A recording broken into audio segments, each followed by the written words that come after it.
A single gunshot rang out. The terrorist dropped to the ground instantly. By the time Ethan realized what happened, he saw it was Craig's wife who'd saved them. They rushed over immediately to thank her for saving their lives. But then they were shocked to hear from her that the terrorist's real target wasn't New York. Ethan instantly knew something was very wrong. He immediately asked his girlfriend who worked at the airport to check the suitcase he'd swapped earlier. Sure enough, they found it was on flight 610, headed for Washington, D.C. His girlfriend started to alert the control tower right away, but Ethan stopped her, because stopping the plane now would tip off the terrorists. And based on what he knew about this guy, he'd release the poison gas immediately, putting everyone at the airport in danger. So he convinced his girlfriend to notify the detective instead, while he went alone to disarm the bomb. As Ethan sped toward the aircraft in a baggage cart, the detective also received the intel. She immediately contacted the tower, telling them to delay takeoff as long as possible, but without raising suspicion. Just then the woman arrived, and quickly filled her in on everything, the whole situation and their plan. Detective, we have 610 on the line.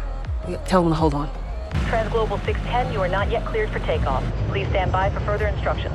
But the detective thought this plan wouldn't work. There's no way an ordinary security screener could beat a highly trained killer. Seeing her hesitation, the woman stressed the stakes. And the moment he sees anyone coming, he will set it off. Ethan can disarm it without him knowing. It's the only way. That hit home with the detective, but she still couldn't risk the lives of 250 passengers. He did it before, he can do it again. It's the only way.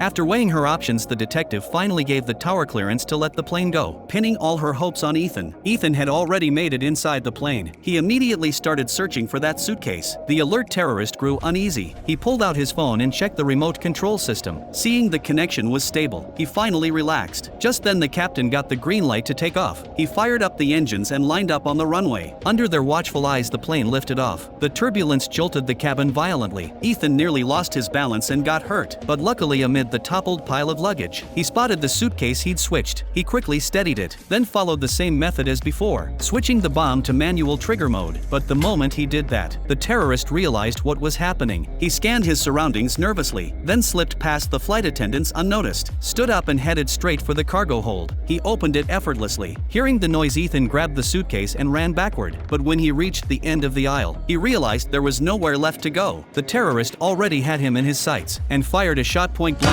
Ethan collapsed instantly. At that exact moment, the captain received the emergency alert. After checking with the tower, he immediately turned the plane around. The man rushed over to inspect the suitcase, only to find one vial of the toxin missing. Suddenly, Ethan sprang into action. He slammed the man into the sealed compartment, shattered the vial inside, and held the door shut with all his strength. As seconds ticked by, the terrorist slowly lost consciousness. When the plane touched down at Los Angeles Airport, the crisis was finally over. After facing death together, Ethan's relationship with his girlfriend grew stronger than ever. His former colleague who'd been fired because of him was back at his old security screening post, and Ethan himself had fulfilled his dream. Not only did he and his wife welcome a baby, he also officially became a police officer.